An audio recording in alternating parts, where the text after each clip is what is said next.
The Tennessee Titans are a bad football team. They do not look well coached. They do not execute well. Some of the play calls are questionable. The defense falls off a cliff in the second half. This is not the first game of the season. Titans fall 34-10 to the Buffalo Bills, and it was never even close or a little bit competitive in the second half.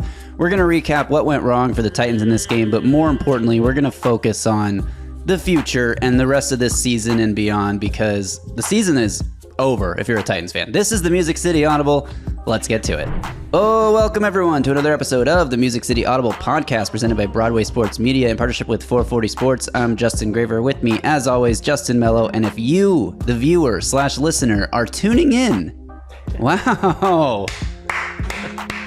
Round of applause for you. You're a true fan. We appreciate the click, and we'll try to keep this entertaining because you know what's not entertaining, Justin? The Titans on Sundays.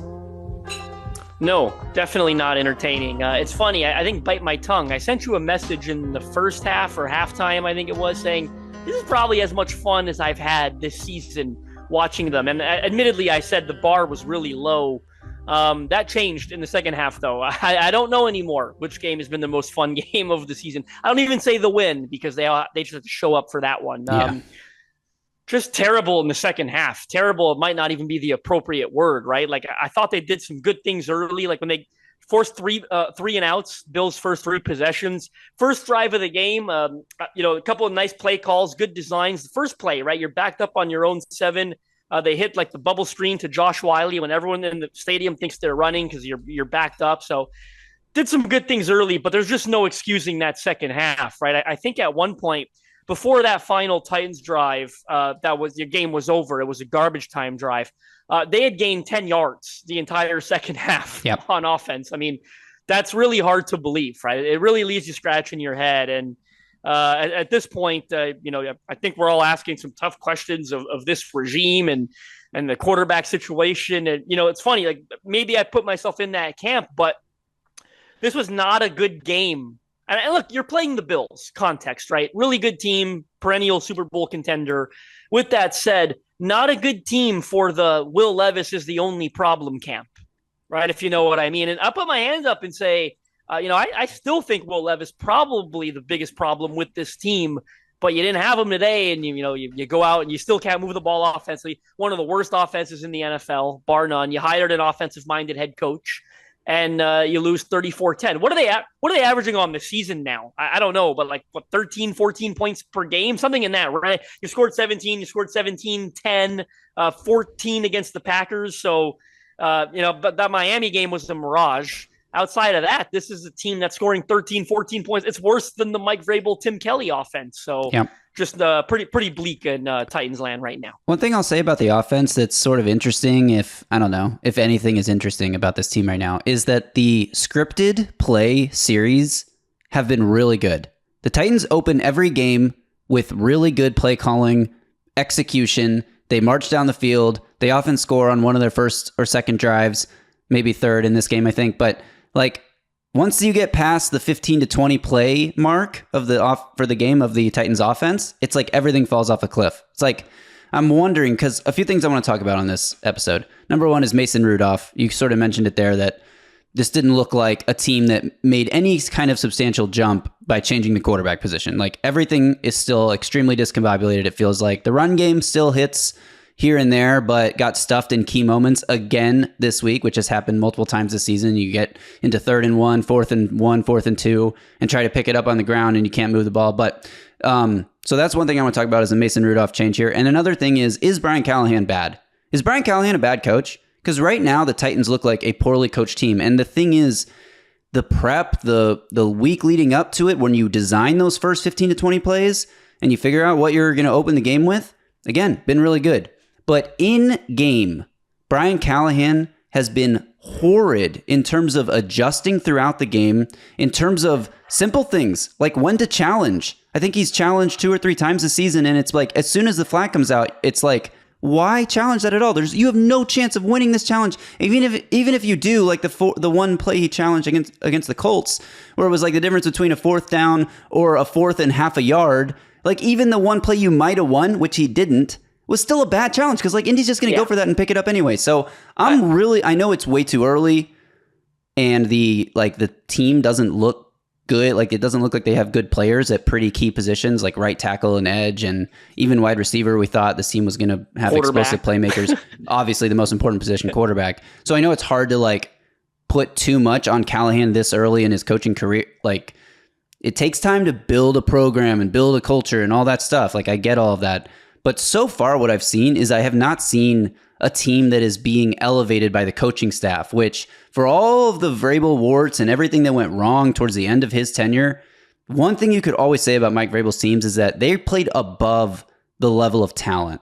Like they came together and the sum of the parts was better than the individual pieces. The Titans right now look like the opposite of that. Like I think there is a good amount of individual talent. Are they the most talented team in the league, in the division? No.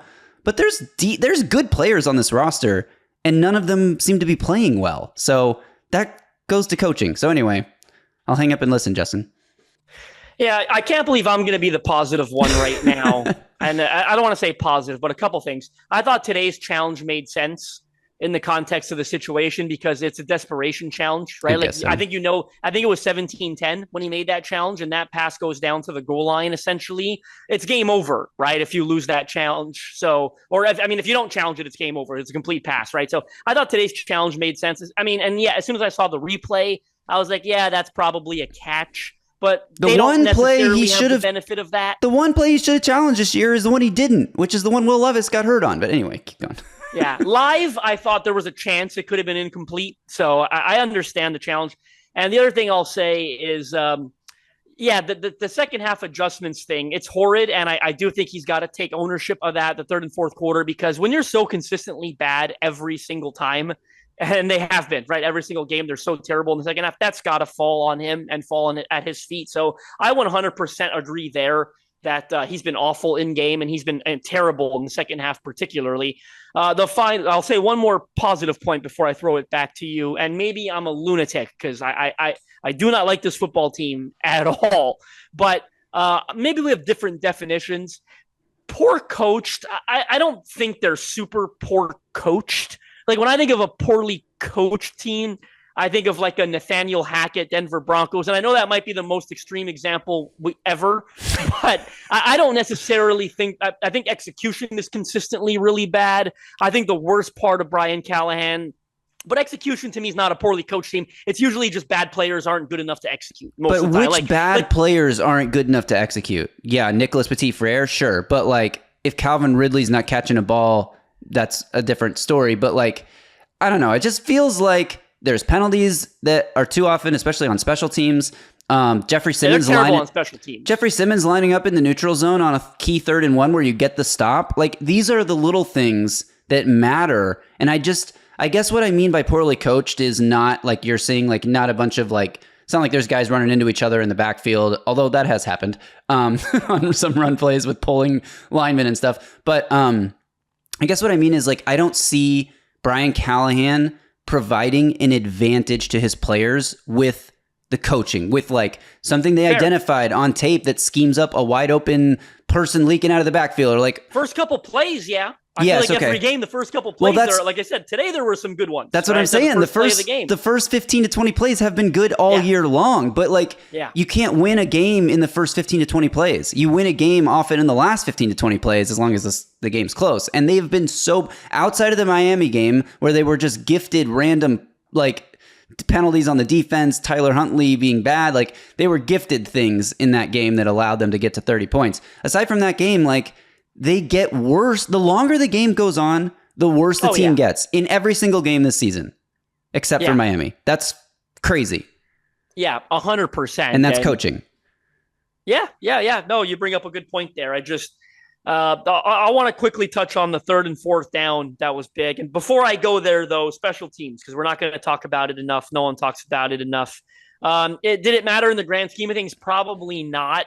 But the big return by the Bills was the first play that got them going, right? That mattered then, I think, in the context of it in the moment. 3 straight 3 and outs before that return. Yeah, before that play, and then they score a touchdown like two plays after that play. I think it was like a 2-play offensive drive. It was. This team is so consistently bad on special teams. I mean, they got to fire Colt Anderson at the end of the year. I don't even know they should wait that long, truthfully. But that decision, I mean, I wouldn't be shocked if it's already been made in their minds, right? There's no doubt that Colt Anderson can't come back as the special teams coordinator. But outside of that, the third and fourth down, I don't like it. Don't get me wrong.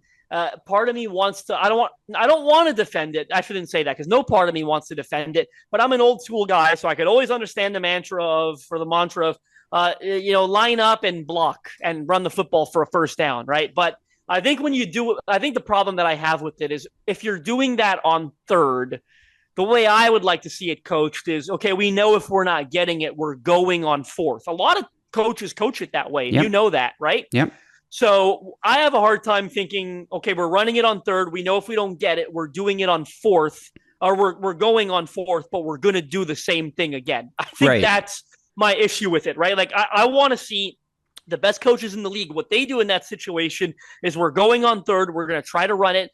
We're making that decision because if we don't get it, we're going on fourth, but we've got something better drawn up for fourth. We've got someone leaking out of the backfield. We've got a tight end street, whatever. We've got misdirection ready for make fourth. it look like we're running a halfback dive. We're going to do the same thing 2 plays in a row. And at that point, if you're doing the same thing 2 plays in a row, at that point, your defense was playing a great game, right? And you had the lead. I just punt it back to them and say, let's play defense, right? You're pinning them back. That happened on your own 40, right? Yes. I mean, I'm pinning them at the 20, 15, 10, whatever, and trusting my defense to protect the lead. At your own 40 on the first drive of the second half. Momentum. Like, this isn't the time. It's not like you're running out of time in the game and you need to get a conversion and go score. Like, give me a break. I don't know. I think we can move on from this topic. I do want to talk some bigger picture things here. But first, let's hit a sponsored segment here because we got to get them in. And we're going to hit Surging Performer, brought to you by Chris Gates Fitness and his online fitness training camp. My Surging Performer today, I mean, this is so hard because everyone played like shit. How about Jalen Harrell, though? Jalen Harrell makes a pretty awesome play. He didn't play a ton, but he gets in the backfield and brings Josh Allen down on a QB keeper one play after. I don't remember what happened the play before, but he was involved in the stop on the play before, and then the very next play beats the left tackle block and takes Josh Allen down in the backfield. For a rookie who hasn't played a lot to get in the game and make a big impact play like that, I don't even remember how the drive finished, but how about Jalen Harrell for stepping up for a couple plays there and at least flashing some skill in that moment? Yeah, I'm going with 2 guys that were put in a really tough spot today. It's Jarvis Brownlee Jr. and Darrell Baker Jr. I mean, 5th-round rookie corner, and you're the number 1 corner on the team in Week 7, right, due to injury. It's his life in the NFL. And Darrell Baker Jr., a guy got claimed off waivers after roster cuts. You're the number 2, going up against a high-octane Bills offense. They got, they just traded for Amari Cooper. And look, Brownlee gave up some things, but I thought he played a pretty damn good game overall, all things considered. And with Baker, let's be honest, I mean, I think we all went in with no expectations for him. And he played a pretty good game as well. A couple PBUs, was in on a couple incompletions. Titans didn't lose this game because they didn't have L'Jarius Sneed or Cheeto Awuzie. So I think tip of the cap to Brownlee Jr. and Baker Jr. I thought they both played well in a really tough spot. Yeah, absolutely. That was our Surging Performance, brought to you by Chris Gates and his online fitness membership called Training Camp. Chris is an online fitness coach, a massive football fan, and has created a fitness community designed specifically for football fans like you and me. And this is the best part about the online fitness training camp is that community, because it holds you accountable. It makes sure that you don't skip workouts, but also Chris designs your workout programs for you, so you don't have to put any thought into what you're doing. You can just trust the process. So check out Chris Gates and his online fitness training camp. If you join this week, you can use the code AUDIBLE. You'll get 80% off your first month, and that means it's $10 a month, which is a great way to see if this program works for you. I know it will, but maybe you got to see for yourself. Don't miss out. Visit chrisgatesfitness.com/training camp or click the link in this podcast description and start your journey today. Remember to use the code AUDIBLE for 80% off your first month.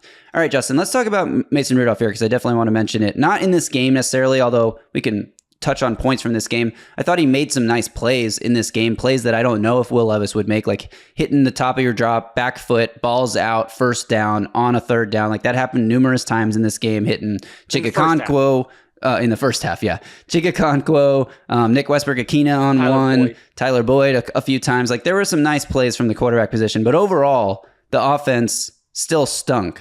Like, especially again, we've talked a lot already about the second half.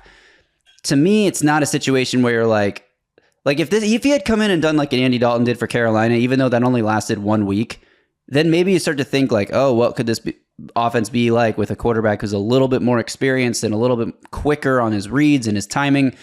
But ultimately, it doesn't matter, which leads you to the question, do you play Mason Rudolph anymore? Because he gives you a slightly better, not necessarily a good, but a slightly better chance to win. I don't think the Titans have a very good chance to win any game on the schedule. So do you play Mason Rudolph because he's a slightly better quarterback right now? Or do you play Will Levis and let Will Levis play you into a top 5 pick?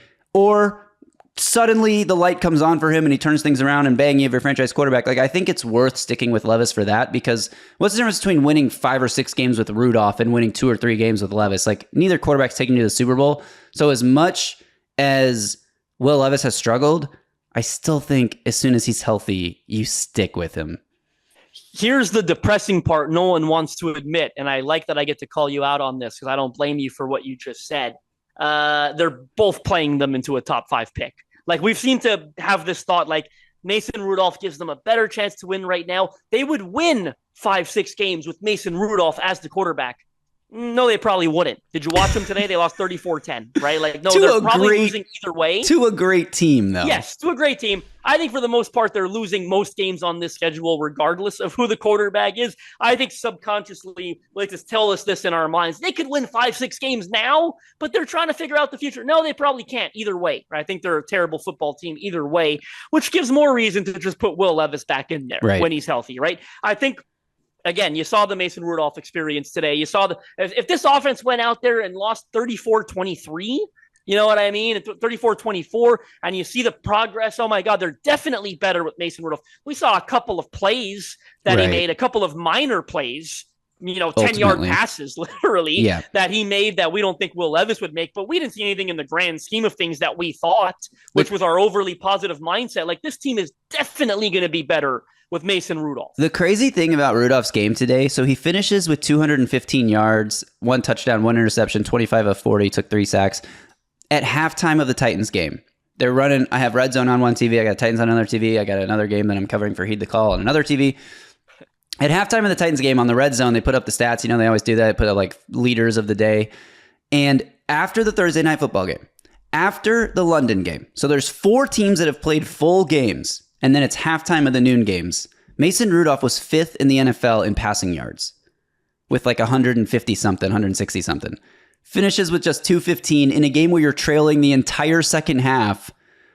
I mean, we've talked a lot about it. That's how bad the second half was. That's how bad the second half was. But like the first half, it was like, hey, the Titans have an offense. And then the second half, it was like, oh, no, they're still the Titans. I do want to talk more about Brian Callahan. Not like, is he good or is he bad? But like, what do you do right now if you're the Titans? I think this is a question fans have, because there's a lot. I posted a tweet asking people, like, what should we talk about on this podcast besides the points that I said? Because, like, I don't know what else to talk about with this team anymore. It's like, what's the point of breaking this game down play by play, key moments, like where things were, like, what's the point? Honestly, what's the point? The Titans are 1-5. They're terrible. They're not going to get better anytime soon. So then the questions start to ask, because a lot of people responded to this by saying, fire Callahan, fire Carthon, start over, clean house. It's like, we are 6 games into the Callahan experience. You're not firing him right now. But what do you do? If Bill Belichick wants to coach this team next year, I don't think that's going to happen. Why would he? Yeah. But some crazy, like if Ben Johnson becomes available, like, I don't know. Do you make a change? Is it maybe Mike Vrabel? No, I'm kidding. Is there a chance? I guess this is the best way to frame it. Is there a chance Callie is 1 and done in Tennessee? Even if they go 1-16, is there a chance? I mean, if you're 1-16, I think there's a chance. Yeah, I think there's a small. 1-16, I think there's a decent chance. I don't think they'll be 1-16. I think they'll win 3 or 4 games, maybe. And I think if they win 3 or 4, I think there's only like a 10% chance, 15% chance. I mean, the Adams family, truthfully, they've got a track record of sometimes being quick and emotional. Yeah. I mean, dating back to Bud, right? I wrote Titans of the South. I learned a bunch of things I didn't know. He fired a coach in 1961 that won the AFL championship in 1960, right? Blew me away like midway through the year. And then they won in 1961 again. So that proves to be the best emotional decision he ever made. But Wow. the point is, I think there's a chance. I think my biggest concern right now, and I'm trying really hard not to get there, to be honest with you. I don't want to be the fan, the emotional, fire everyone. I think my biggest concern is if it continues looking like it did today, the rest of the year, what reason do you have to believe that this is the regime that's going to get you through it? Right? Because you made a coaching change and you gave them a ton of cap space and you went out and got all these good players, and they're so much worse than they were last year. So Right. you've got to, even if you're losing a lot of games, and they've got to be more competitive, and they have been, right? They've lost 3 games by 1 possession. We know that, right? Today was the second blowout, and they've had 3 1-possession losses. But strictly speaking on today, if it continues looking like today, that's what becomes my biggest concern. Is you've at least got to see something that gives you faith that this regime could get you through it. But today's not one of those games that gives you, and it's one game, but it's not one of those that gives you that kind of faith. Yeah, I watched the Colts-Dolphins game today for Heed the Call, and the Colts are bad. Now, granted, Joe Flacco's way better than Anthony Richardson, but the Colts are bad, and the Titans looked bad against a bad team. It feels, again, like they get worse the longer the game goes on. It also feels like they're getting worse with each passing game this season. A Dolphins game, obviously the exception there. One thing I want to talk about is the right tackle position, because this was a Callahan decision, I'm assuming. What the heck happened after last week? Leroy Watson plays right tackle last week. Yeah, he commits a few penalties, but overall was by far the best right tackle that has played this year. Jalen Duncan, who got benched for a player that has since been released from the team, leapfrogs everybody to start this game, makes it 1 series before he's injured, and now Nicholas Petit-Frere is back on the field because for some bizarre unknown reason, Leroy Watson is inactive? What? What is this? What's happening? I don't think this decision was as bad as some on Twitter made it out to be, because I don't think Leroy Watson played good last week. I think he was whistled for 3 penalties. And again, we talked about it last week. Will Levis had the fastest average time to throw in the NFL, but he averaged 3 yards per completion, was it, or 3 per attempt? So they were just getting the ball out at the line of scrimmage. They didn't allow the right tackle to hamstring him, so to speak, if you will. I don't think he was good. It is a bit of a peculiar decision, because why not give him a second week in a row? I will say, at the very least, make him the backup so that when Jalen Duncan gets hurt on the first series, you can at least turn to. He was inactive. They didn't have the option to play him. Yes. I think at the end of the day, they just look stupid. It's just another decision that makes them look stupid, because you've started 3 different right tackles, I guess, the last 3 games. And yeah, one of them was inactive behind a guy that you cut a couple days later, and then he it's just been a mess. It's been embarrassing. It's been a mess. It looks like they don't really know what they're doing. It looks like they're just trying everything. And I get that the situation is bad enough and desperate enough where, yeah, let's try anything, because they're all bad. So let's just find out. But it does make them look stupid, right? And again, when I started this rant, all I wanted to say in the beginning was, I don't think it's as bad as people are making it out to be on Twitter, because I'm seeing a whole lot of, they didn't give up a sack last week. What are they doing? No, they threw the ball at the line of scrimmage. Will Levis had 95 passing yards. They didn't give the defense a chance, really, to beat Leroy Watson for a sack. And there were a couple times on tape where it looks like he got beat pretty quickly, but the ball had come out at the line of scrimmage. So I don't think Leroy Watson was good last week, but I think I would have given him a second straight start, because you didn't give up any sacks, because you've already seen the other guys a larger sample size, and they're all Jalen Duncan and NPF are awful. And you've seen Leroy Watson in practice, but you only saw him in 1 game. I would have given him another. But again, I mean, I think all 3 of them are terrible, and there's no solution. Yeah, I mean, that's the ultimate situation, is that they are stuck at this position. They attacked so many positions in free agency in the draft this year, completely ignored right tackle, and of course, it's coming back to bite them. Speaking of the draft and free agency, let's talk a little bit about next year. People also want us to talk about the idea that Jannard Wilson could be named the interim head coach because his unit has performed a lot better than the offense. His unit has performed a lot better, but today it was miserable in the second half. They gave up 33 unanswered points. Let's slow down a little bit maybe on the 34 unanswered points. Let's slow down a little bit maybe on the Denard Wilson, interim head coach. But let's talk about the future here, because the quarterback situation, look, we've been watching these college quarterbacks all year long, and it feels like every single one gets worse every single week the season goes on. Like Quinn Ewers looks terrible after the last 2 games. Jalen Milroe had a horrible day on Saturday. Shadir Sanders was bad on Carson Saturday. Beck was also bad on Saturday. Shadir Sanders probably going to be the number 1 pick if it's not a defensive player.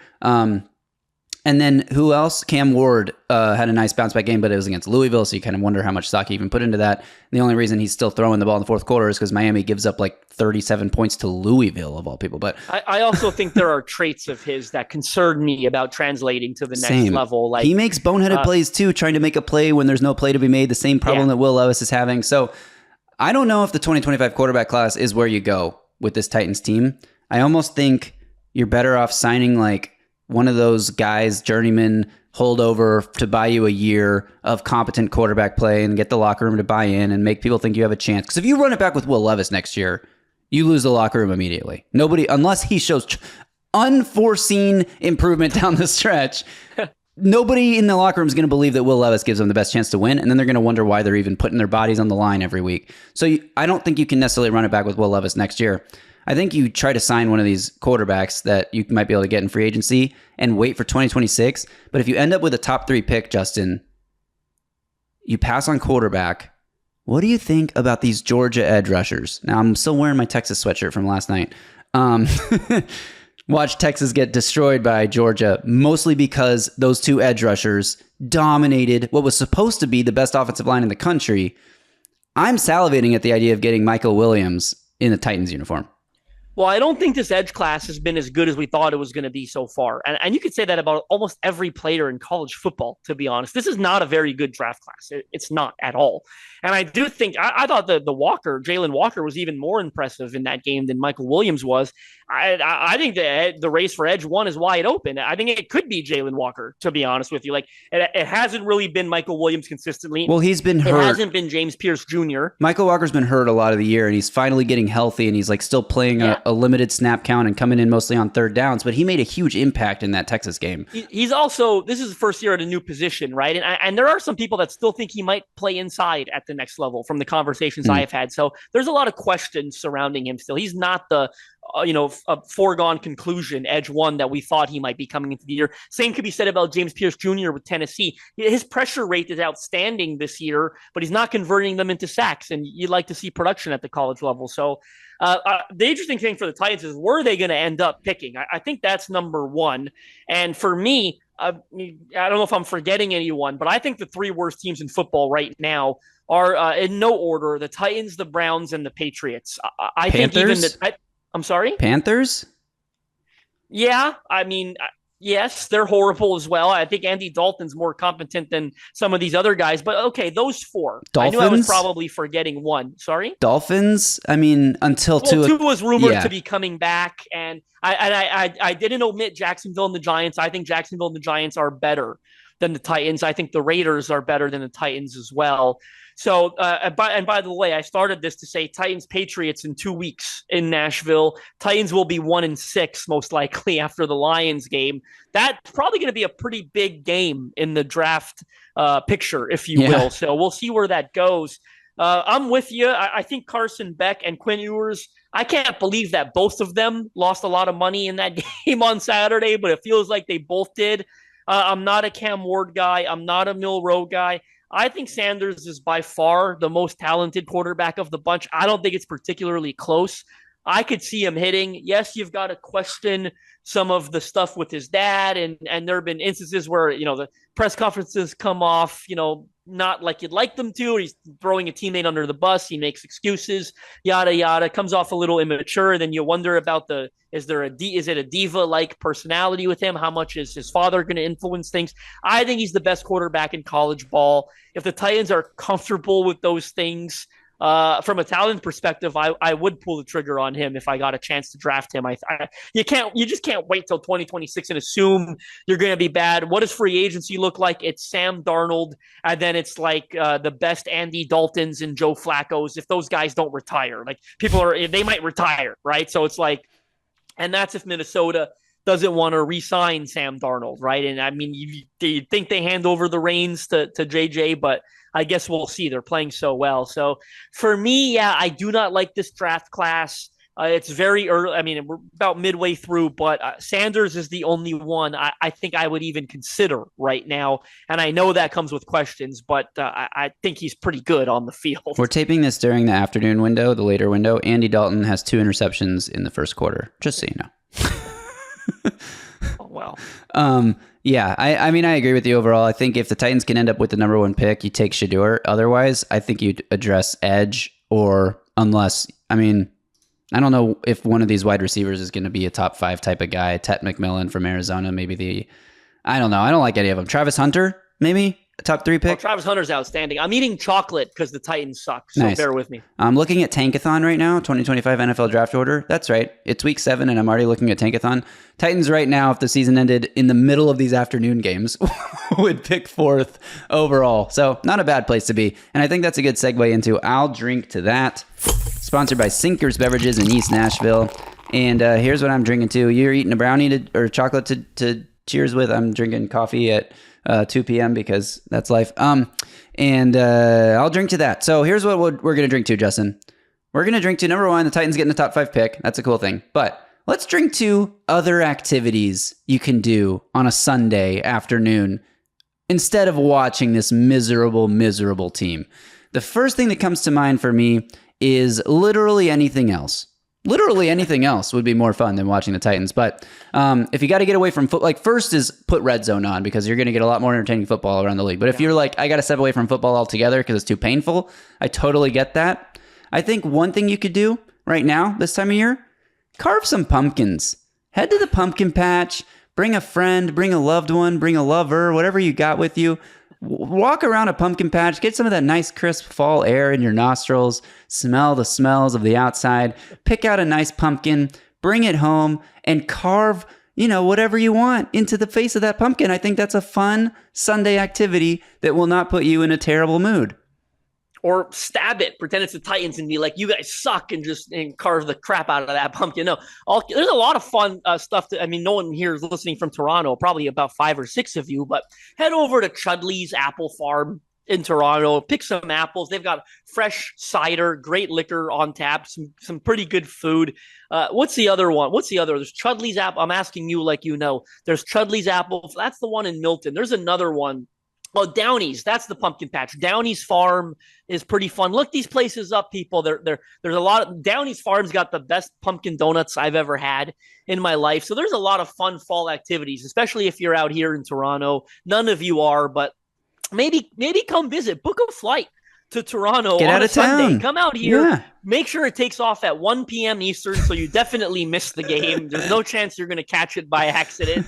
Book a 1 p.m. flight wherever you live to Toronto. Don't watch the game and go do some of these fun fall activities because you're right. There's absolutely anything you can do is better. Or head over to Sinkers. Like get some good stuff from Sinkers and don't watch the Titans game when you do it, though. Yes, great suggestion there to talk about activities you can do on Sunday that do not involve watching this team. Coming from Rob Campagna at RobIsta1985 on Twitter. Thanks, Rob. He was Canadian. I saw the Canadian flag. Yeah, he does have a Canadian flag. Maybe he'll go apple picking on Sunday afternoons. I'll drink to that. Brought to you by Sinkers Beverages in East Nashville, the premier wine, spirits, and beer store serving the community since 1985. Their knowledgeable staff is proud to help you with large parties, themed events, or finding something unique for a special occasion. From birthday parties to milestone celebrations to everyday moments, Sinkers can help with the right drink for every occasion. If you head to the sinkersbeverages.com website or check the link in this podcast description, you can join the In-Crowd. In-Crowd members get access to allocated wines and spirits, exclusive events, early access to barrel releases, and more. All right, Justin, that'll do it. We will be back to preview the next game, the Lions game next week. We will be back to preview it.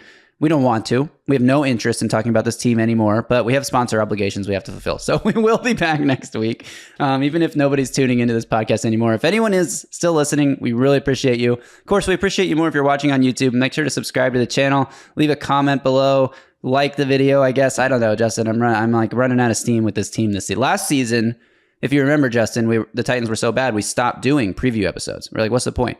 Nobody's watching them. Nobody's listening to them. And the Titans are going to lose every game. So what's the point? This year we can't do that because we have to fulfill 2 episodes a week to our sponsors. So we're going to keep doing these. And listen, you're half kidding, but I don't want the people to think we're that negative because we don't do this show because we have sponsors, right? Like our sponsors we're not big time here. We're very busy people. We with our other football careers, we do this show because we love doing it, and we love talking about the Titans for some stupid reason. So we're dumb.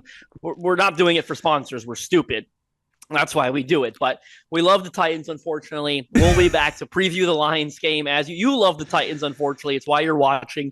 We'll be back to preview the Lions game in a couple of days. I'm sure it's going to go well for the Titans. I'm not. I would not be surprised if they get off to another 10-0 lead before giving up 50 unanswered points to the Lions. But you know what, Justin? 2 of us out-of-towners. We could have picked any team, man. We could have picked any team. I'm not even American. I could have picked anyone. Like, seriously, I had no affiliation to the team, the city, nothing. You're at least, I could have picked literally anyone. Yeah. I'm at least from Texas where the Oilers originally played. So I have like some tie, but that was not why I chose to be a Titans fan. Anyway, maybe we'll just like talk about why we became Titans fans on the next episode or something. Be more interesting than talking about this team. Maybe. Let us know in the comments if you're actually interested in that idea versus previewing Titans Lions. Here's a preview of Titans Lions. David Montgomery runs for 85 yards and a touchdown. Jameer Gibbs runs for 120 yards and a touchdown. Amon-Ra St. Brown catches 15 balls for 300 yards and 4 touchdowns. Jared Goff was almost perfect today, and the Lions still lost somehow. Wait, did the Lions lose? No, they came back and won. They kicked the field goal to win. They won. That was crazy. Wish we were Lions fans. Let's be Lions fans next week. That'd be fun. They live 4 hours from me. I should be. All right, that'll do it. They play 4 hours from me, I should say. We appreciate everyone for tuning in. We appreciate our sponsors, Sinkers Beverages and Chris Gates and his online fitness training camp. That'll do it for this one. Like I said, we will be back next week. We almost did 40 minutes, Justin. Kind of crazy. All right, we'll see y'all next time. Until then, y'all stay safe out there and tighten up.